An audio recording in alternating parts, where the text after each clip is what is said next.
박근혜 전 대통령이 치료를 마치고 나올 때 대국민 메시지에 관심이 집중되는 가운데 이준석 대표가 유감 표명을 했으면 좋겠다는 뜻을 밝혔습니다.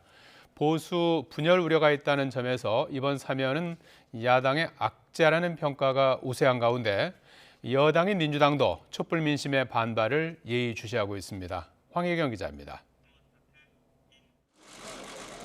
박근혜 전 대통령 사면과 복권은 오는 31일 0시에 발효됩니다. 하지만 현재 건강 상태와 치료 기간을 고려하면 최소 한 달은 지나야 모습을 드러낼 것으로 보입니다.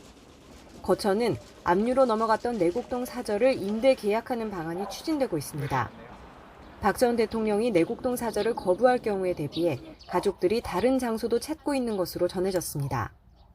거처는 이제 지금 마련을 하고 있겠죠. 그리고 가족이 있으니까 동생인 박지만 회장도 계시고 하니까 그런 거처를 마련하기 위해서 지금 노력하고 있을 거라고 봅니다.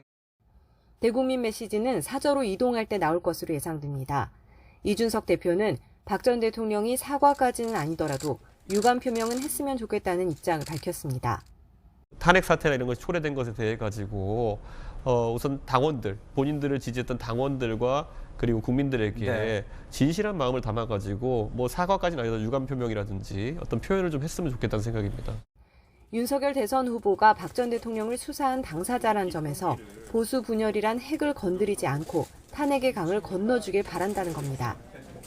하지만 박 전 대통령의 억울함을 주장해온 핵심 지지층이나 친박계 인사들이 공감할지는 미지수입니다. 민주당 속내도 복잡하긴 마찬가지입니다. 4년 전 탄핵으로 이끌었던 촛불 민심의 반발이 만만치 않습니다.